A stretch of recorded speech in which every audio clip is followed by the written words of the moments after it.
And we'll begin in the book of John, chapter 13. John, chapter 13 is where we're going to begin this morning. Now, all of you sitting out there probably have on your mind the things that you're going to do the rest of this day. Now, we're all looking forward to that Easter meal, spending time with our families, and if the weather wasn't, require scuba gear to go outside and enjoy the kids doing an egg hunt and all that good stuff, we'd probably be thinking about how can we get that little nap in between lunch and the egg hunt, and then what we're going to do after that, and how long we're going to stay outside and all that good stuff. So we kind of have our days planned out, especially these significant days where we spend time with family and those that are closest to us and our loved ones.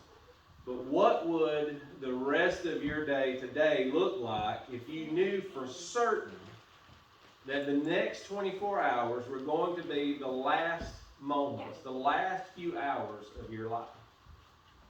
What would you do differently? Or what would you do? Not one of y'all said go skydiving or Rocky Mountain climbing. Or ride a bull named Fu Manchu. I can't believe y'all didn't say that. But you do things differently. Well, you probably make a few phone calls. You probably, maybe want to eat your last favorite meal. Those kind of things. You probably be a little more careful and cautious with your words. And you probably make it a point to see those within distance, within driving distance, or video phone call, that are the closest to you, that mean the most to you. I don't know if y'all know this or not, but Jesus knew. Jesus knew that those last 24 hours were going to be the last moments of his life. And what he did was he put on the greatest display of love ever. The greatest display of love ever. And here's a couple of things from that list we're going to look at today of the greatest display of love ever. Now remember, last Sunday we learned that the celebration and the observation of the Passover supper coincided with the first day of the week-long festival of unleavened bread. And in this case, when Jesus and his closest friends, his followers, were going to celebrate the Passover and observe and have that Passover meal together, it was on a Thursday. So in John chapter 13, beginning in verse 1, John tells us, now before the feast of the Passover, Jesus, knowing that his hour had come, that he would depart from this world to the Father, having loved his own who were in the world, he loved them to the end. And so right there it tells us that Jesus knew. Jesus knew what was about to happen to him within the next 24 hours.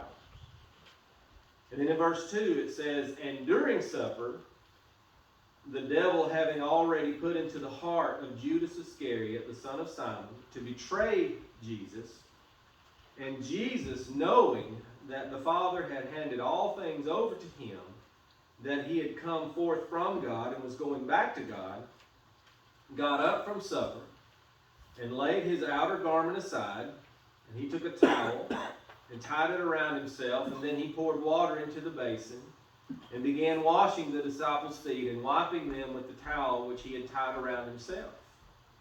In verse 12 it says, then, when he had washed their feet and taken his garments and reclined at the table again, he said to them, do you know what I have done for you? You call me teacher and Lord, and you are correct, for so I am. So if I, the Lord and the teacher, washed your feet, you also ought to wash one another's feet. For I gave you an example so that you would also would do just as I did for you. Truly, truly, I say to you, a slave is not greater than his master, nor is the one who is sent greater than the one who sent him. If you know these things, you are blessed if you do them. So one of the greatest displays of love that Jesus began to show was toward his very own disciples. Now, verse 2, 3, and 4 kind of are just like a big run-on sentence. They kind of are grouped together in the thought process. But as you read it, John kind of adds these by the ways in there. So in verse 2, he talks about during supper. And he kind of just highlights, oh, and by the way, the devil had already put it in Judas's heart that he was going to betray Jesus. And then in verse 3, he acknowledges Jesus. And by the way, Jesus knew that the Father had handed all things over to him, and that he knew that he had come from God, and he knew that he was going back to God. And then he kind of carries on with his thought at the beginning of verse 4, got up from supper. And so if we leave out the by the ways, and we just read it as a description of what Jesus is doing here in this display of love, you see in verse 2 it says, during supper, Jesus got up from supper. And so this is, if you remember as we talked about the Passover meal, during the order of the supper, there were two ceremonial hand washings before the main meal was eaten. They would have had a blessing and a prayer and recited some things. They would have had the first cup of wine. They would have had a vegetable. They would have dipped it in salt water, eaten that bite of vegetable, and they would have had a hand washing, and then they would have done another tasting, and they would have had another hand washing and a cup of wine. And so it was during one of these two hand washings that Jesus got up. And it said he filled the basin with water. And so it was during the ritual hand washing. They would just kind of take a pitcher of water, or they would take their hand and just dip it into that basin and not scrub their hands or anything like that. It was ceremonial. It was symbolic of having clean hands before God, coming to God in an act of worship. And so instead of filling the basin with water and going around and letting them pour water over their hands, over the back of their hands, and catching it in the basin, he took a towel and he knelt down and he washed 24 feet. That's right, 24 feet. Even the two that belonged to Judas Iscariot. Knowing what John has already told us, that the devil had already put it into Judas's heart to betray Jesus. Jesus washed his feet anyway. He didn't hold a grudge. He didn't give him the old side eye and stare at him from across the room. He washed his feet. Makes you feel about that talk.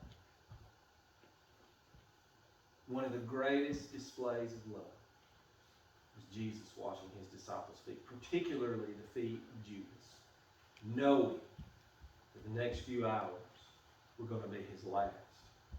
He washed those 24 feet, dirty, dusty feet that traveled along roads that were shared with animals and livestock. And so you can just imagine how nasty their feet would have gotten. And yet we look and we want to point fingers and we want to blame Judas, because his heart was dirty. So Jesus, showing this display of love, not only physically washed Judas's feet, but it was symbolic of how that he could have washed his heart. How that he can take a dirty, nasty heart and clean it up and make it brand new.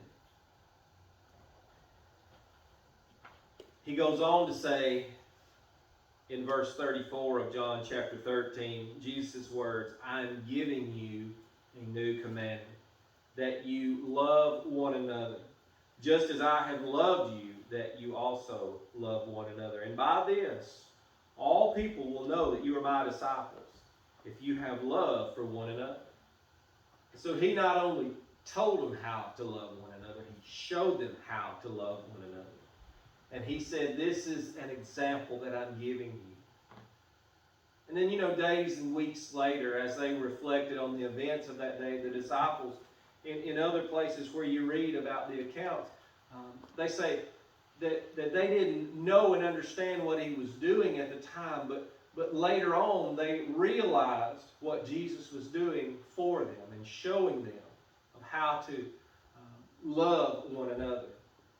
And so the love that we have for Jesus begins to spill over into our relationships and in the way that we show love and the way that we have love for and toward other people.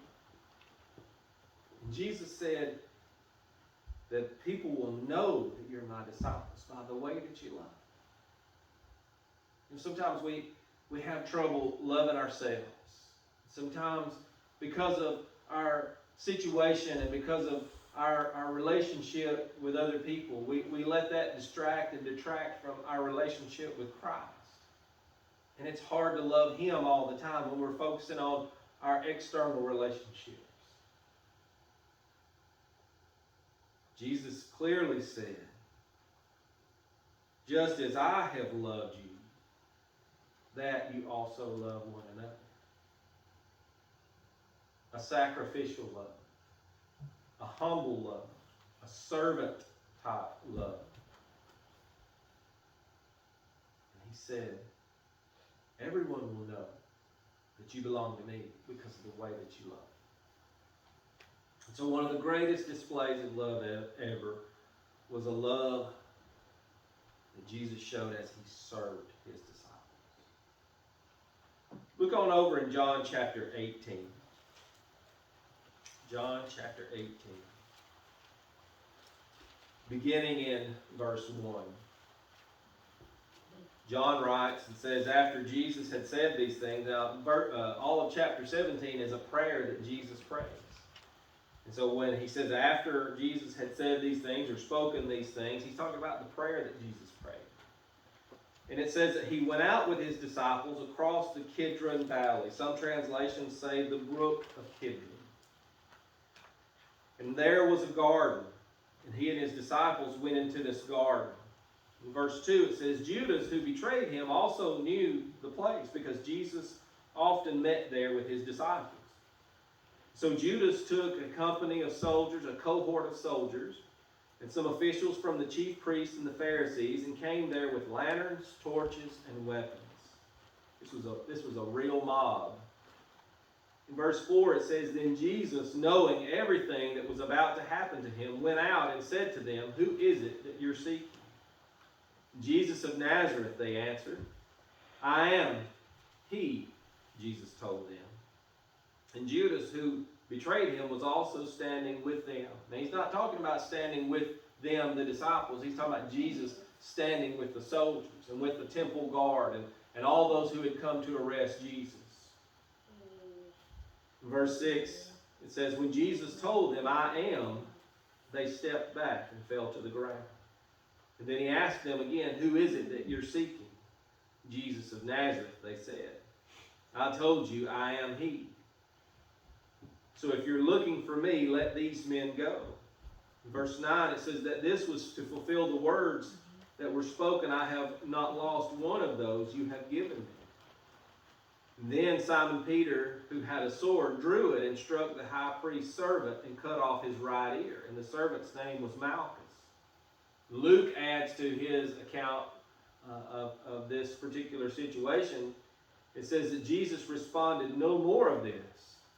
And touching Malchus's ear, he healed him. A couple of things I want to point out about this passage to you. The Kidron Valley, or the brook of Kidron, according to commentary writer Chuck Smith, he says the Passover lamb, the Passover meal was by institution, by rule, had to be eaten by no fewer than 10 people. And so it was something to come together and celebrate as a family, an extended family. And if there were two small families, they would come together under one roof and share this meal.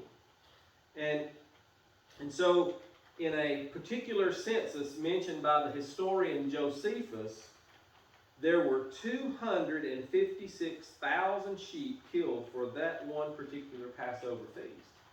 Now, if you go back to the Old Testament, and you see where they got the idea that they were going to take a census and number so that they could have an idea of how many Hebrew people there were, God didn't like that idea. And so whenever they would take a census, they would use a particular event like this to guesstimate or judge the approximate number of people. And so if there were no less than 10 supposed to be gathered together, eating the Passover meal together, and knowing how many lambs had been slaughtered for this particular meal, there were somewhere in the neighborhood of people gathered in Jerusalem, 2.5 million people.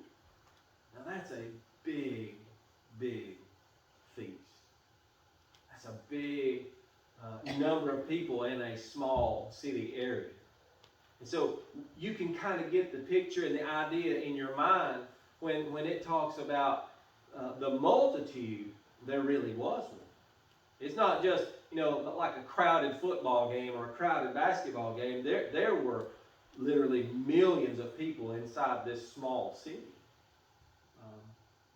And it goes on, Chuck Smith's commentary goes on to tell us that when they would kill these lambs at the particular place there near the temple where they would kill these lambs, the blood would go into a little channel that had been created, and that channel fed into the brook of Kidron. And so they had just celebrated that meal. And the killing of those 256,000 sheep, the blood from those would have run down into this, to the creek, to the brook of Kidron. And so Jesus crossed over that to get into that garden, knowing that he was about to be the final, the completed sacrificial lamb. It's interesting, that's why John included that in his description of these events. And so as Jesus crossed the brook of Kidron with his disciples, he was no doubt thinking about the lamb that was about to be sacrificed. And then in verse 3, it talks about how many soldiers, it describes the amount of soldiers that came. And depending on the type of wording, it could have been anywhere from 500 to 650 soldiers. That would have been Roman soldiers and soldiers that were representing from the temple guard. So all that great number of soldiers came to arrest Jesus. Verse 4, it says Jesus, knowing everything that was about to happen. See, just like John told us back in chapter 13, Jesus knew. And here, Jesus still knew. He hadn't forgotten. And it says that he stepped out and revealed himself. He went out and said to them, "Who is it that you're seeking?" And so, this display of love, Jesus takes control of this situation.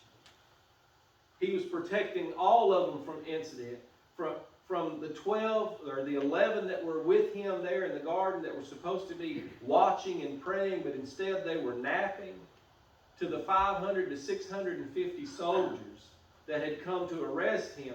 He takes control of the situation, and he reveals himself, and he says, "Who are you looking for?" And when they say Jesus of Nazareth, he said, "I am." You remember way back in the Old Testament when Moses said, "Who should I tell the people that have sent me?" God said, "I am that I am." He said, "That's my name. My name is I am." And so Jesus, when he said, "Who are you looking for?" Jesus of Nazareth, "I am." It says they all stepped back and they fell down, or they knelt down. Stepping back indicated that judgment had been brought. So when you lean towards someone or you step toward them, you're showing them adoration or a greeting or respect, but instead they stepped back. They couldn't help themselves, and they fell down. At that point, Jesus could have simply walked away, and there was not one thing that one of those soldiers could have done about it. And yet he was in control of this situation. In verse 8, still in control, he directs the soldiers to allow those 11 disciples to go free. He says, I'm here. I'm here. And if it's me you're looking for, let these men go free. They're there to arrest him, but he's calling the shots.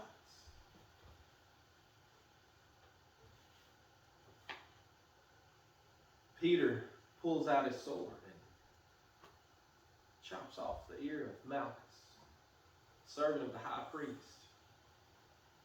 It's interesting that the last healing miracle that Jesus performed, he performed to cover over an impulsive act and a careless act of one of his disciples. Don't we have impulsive and careless acts from time to time that we wish could just be removed, forgotten about?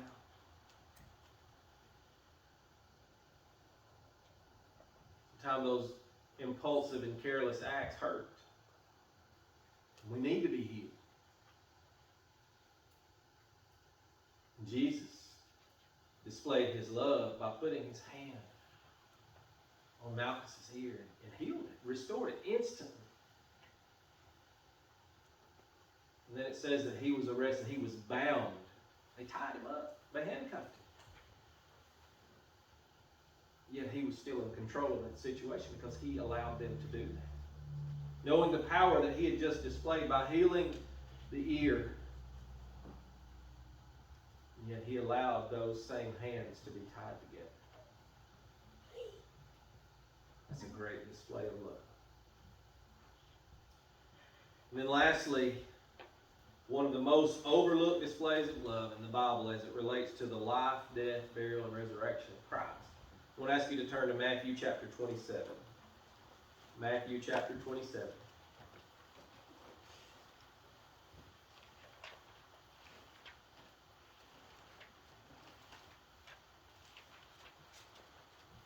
Beginning in verse 15. Matthew writes, "Now at the Passover feast, the governor was accustomed to release for the people any one prisoner whom they wanted. And at that time they were holding a notorious prisoner called Barabbas. So when the people gathered together, Pilate said to them, 'Whom do you want me to release for you, Barabbas or Jesus, who is called the Christ?' For he knew that it was because of envy that they had handed him over," talking about the religious leaders, the Sanhedrin, the Pharisees and the Sadducees. Pilate knew that they were jealous of Jesus. That's why they handed him over. He was a very insightful leader. In verse 20, the chief priests and the elders had persuaded the crowd to ask for Barabbas and to put Jesus to death. The most notorious, nefarious character that Pilate could find for Jesus. Verse 21, "And the governor said to them, 'Which of the two do you want me to release for you?' And they said, 'Barabbas.' Pilate said to them, 'Then what shall I do with Jesus, who is called the Christ?' And they all said, 'Crucify him.' But he said, 'Why? What evil has he done?' Yet they kept shouting all the more, saying, 'Crucify him.' In verse 26, it says that he released Barabbas for them, and after having Jesus flogged, he handed him over to be crucified. So as Jesus is standing there before Pontius Pilate, that whole Thursday night into Friday morning, Jesus has been arrested. He's gone to Annas, and then he's gone to Caiaphas and to Pilate, and sent him to Herod, and back to Pilate, and back to the high priest. And here he is, awaiting his sentence, so to speak. And Pilate, the Roman governor, clearly saw what was going on. He had already declared Jesus innocent of anything worthy of death. He knew that Jesus was being railroaded. He knew that they had it out for Jesus. and that it was out of their own self-interest that the chief priests had handed Jesus over to him. They were trying to just get anything they could to stick to Jesus so that they could punish him or murder him. So Pilate looked for a way to release Jesus and still keep the peace. And so he said, hey, we'll just keep up this custom. I'll find the most rough and raucous and nefarious character I can find, or Jesus, the one who's innocent of nothing. The one who goes about teaching good and healing and performing miracles and showing love. Pilate kind of seemed to be surprised at the crowd's response.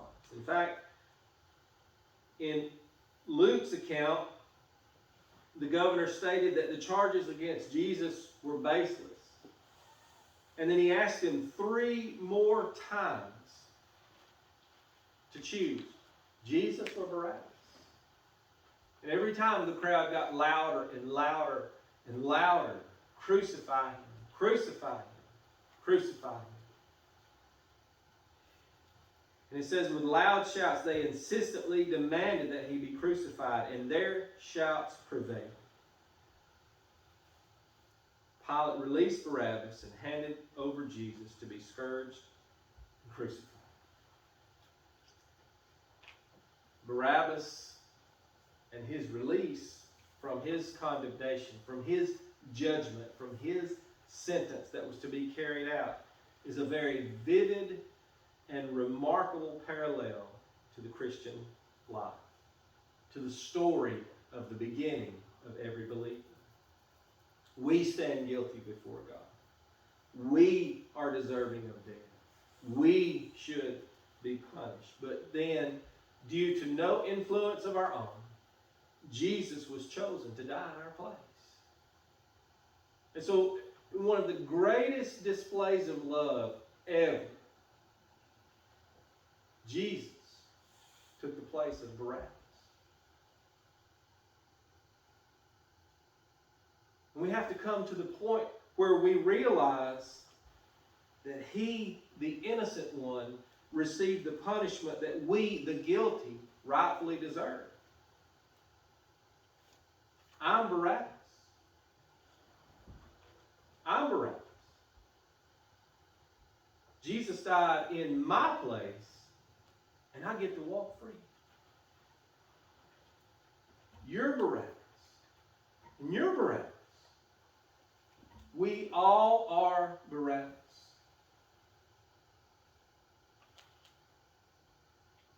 The greatest display of love ever. The love of Christ. And because of his love, because of Jesus' love, Jesus wants to serve you. Jesus wants to heal you. And Jesus wants to take your place